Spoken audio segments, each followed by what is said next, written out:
By the way, we're on a beautiful Air Force One. Not a bad plane. Not bad at all. Not bad at all. It's a beautiful plane, and we're doing a lot of business. We have a lot of good things happening. Okay, so this is an amazing week so far. You get a deal with China. I'm just going to list it, and then we get into detail. India and Pakistan played a big role. Hopefully, the peace stands.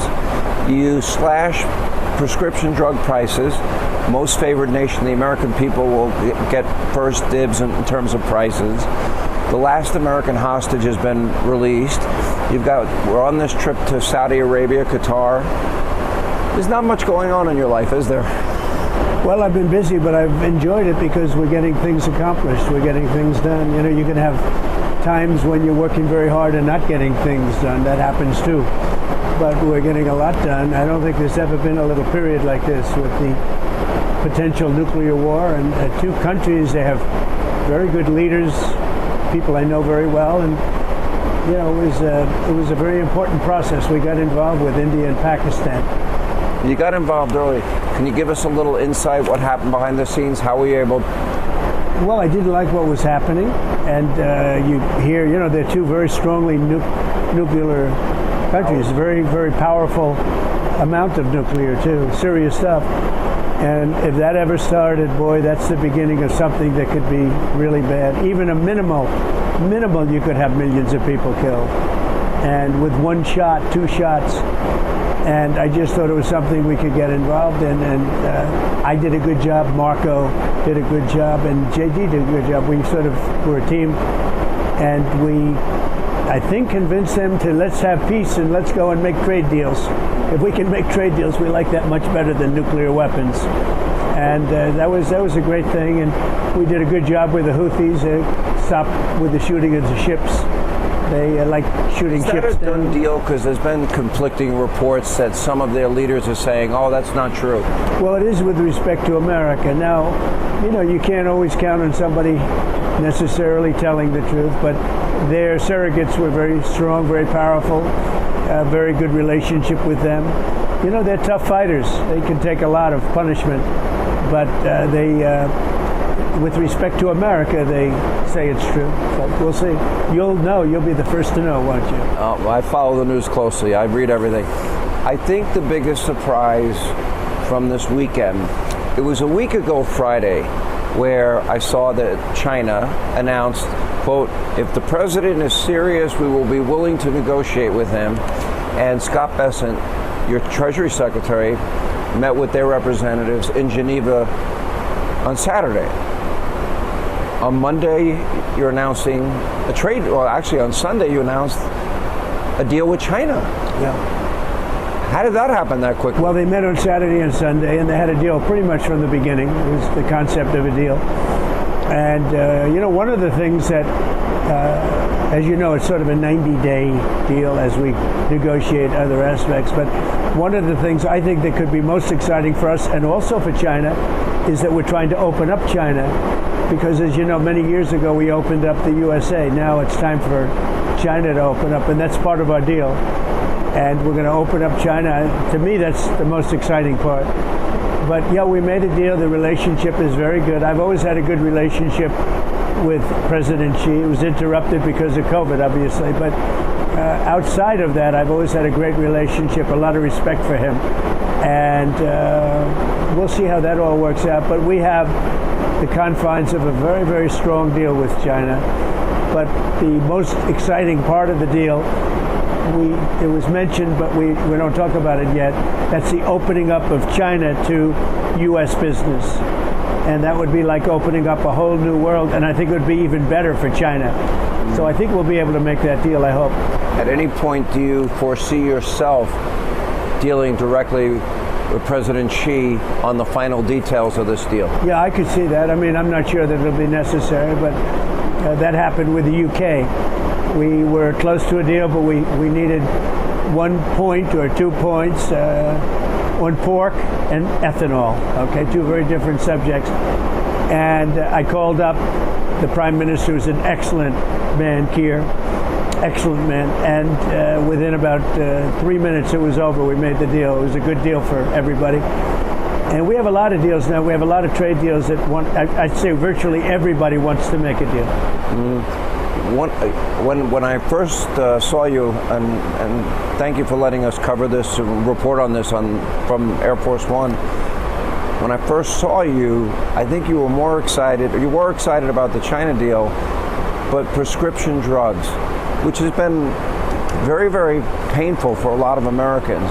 80% of medications are created in America, and then we end up paying more for those medications. Foreign countries do not pay as much as we do. You said that is over. Can you explain why this is such a big deal? Well, for many years we were taken advantage of by other countries and the drug companies, but I blame the other countries in a way more, the European Union, etc. They were very nasty and very tough to the drug companies, and they would give them a very low price for drug costs in the European nations. And when that price was given, that was it. They wouldn't negotiate. They said, let America pay for the difference. And this happened all over the world with other countries, and we had stupid people leading us, and especially over the last 4 years, and they wouldn't do anything about it. And it turned out that we were paying, and sometimes you saw 10 times more for the same drug. Same drug, same company, same plant where they make it, laboratory. And it got to a point where I said, we're not going to do this anymore. The pharmaceutical industry is very powerful, and probably the most powerful, considered the most powerful lobby. And the Democrats were making it impossible to lower drug prices. They knew what they were doing. And I instituted a most favored nations provision or concept where we're going to pay whatever the lowest country pays in the world. So if it's the UK, which pays very low, in any country, it could be any country, whatever the lowest price is. And the drug companies have accepted it, everybody accepts it, but the Democrats never wanted to play ball. They never wanted to do anything. It's the Democrats' fault that people were being ripped off for years and years. And now I hear Democrats saying, oh, well, we're going to now go for the bill. It's going to be very hard for them not to approve the big, beautiful bill that we're doing. We're doing the biggest tax cuts in the history of our country, because people are going to be getting a 50 to a 90% reduction in drug prices, not a 0.5%. I remember when I would fight so hard to get a 0.5 point, and I actually had it down a 0.5 point for 1 year, and I was so proud of myself because that never happened before. It was always going up. Drugs only went in one direction, that's up. And now, after studying the industry, it's a very complex industry, but I figured it out, and I said it's not going to happen. But the Democrats fought very hard to keep the prices of drugs very, very high. They really are to blame for this, because they should have done something about it. And when the Republicans went with requests, they said, we're not going to approve it. And now we have a unified Republican Party. But I think the Democrats are going to approve this bill too, because how are they going to reject a 60, 70, 80% drug cut? I don't think they can. I think it's going to be huge. The fact that these drugs are the creation of these drugs, I mean, these companies have to go through a very arduous process to get approval. That's right. By the government. They spend billions of dollars, and put aside whether or not, quote, people demonize big pharma. That's separate and apart. However, we usually end up creating them, and then we end up paying 10 times more, which is crazy. Well, they used to use that, if I could interrupt, they used to use that as a reason why we were paying 5 and 10 times more than other countries. They say because of research and development. And I'd always say, well, what about you doing research and development for the rest of the world too? Why are we paying for 100%? So we paid 100% for research and development, which, along with other things, believe it or not, raised the price to a point where you were 5 to 10 times higher than the rest of the world. And I told the story today. It was well received. A friend of mine who's slightly overweight, to put it mildly, went to a drugstore in London, and he was able to get one of the fat shots. I call it the fat shots, the jabs, that you lose weight. By the way, a lot of people laugh at that. Some people get offended by. I don't get offended by anything. I'm just glad I didn't use his name. He's actually a very rich guy. He's a very successful guy. He's glad you didn't use his name. No, he's very happy. Oh. He knows exactly who I was talking about. He called. He said, that was interesting. He said he was very concerned that I might use his name. It might slip. No, he doesn't have to worry. But he went to London, and he bought this Ozempic, Wegovy, one of those? I guess, yeah, I'm not sure which one. The But he bought one of them, maybe Ozempic. And he bought it, and he called me. He said, hey, strange thing happened. I just bought a drug, same company, same plant, same everything. Everything was the same. In one case, I paid in New York $1,300, and in London, I'm paying $88. He said, what's going on? Now, he knew nothing. He's a very smart guy. He's a very rich guy. His big problem is he's seriously overweight. But I don't think the drug worked, okay, to be honest with you. But it makes him feel good anyway. But so what happens is he said to me, I paid $88, and in New York, I get it for $1,300 or something. A massive difference. And I said, that's right, the drug laws are very screwed up, and I'm doing something about it. He said, you better, because this is crazy. He didn't understand it, but he didn't understand why.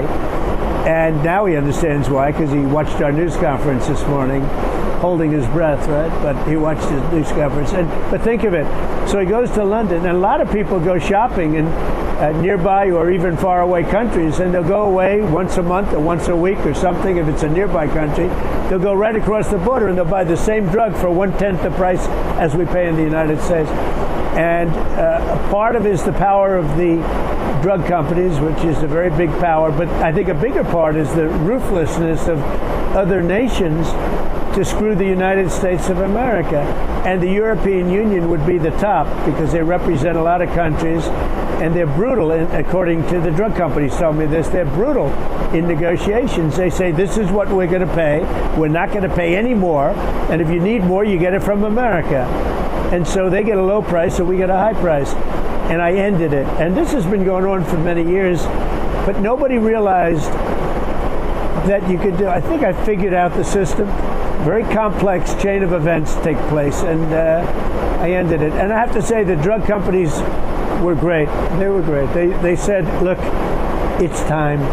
They actually looked, they said, it's time. Hey, Sean Hannity here. Hey, click here to subscribe to Fox News YouTube page.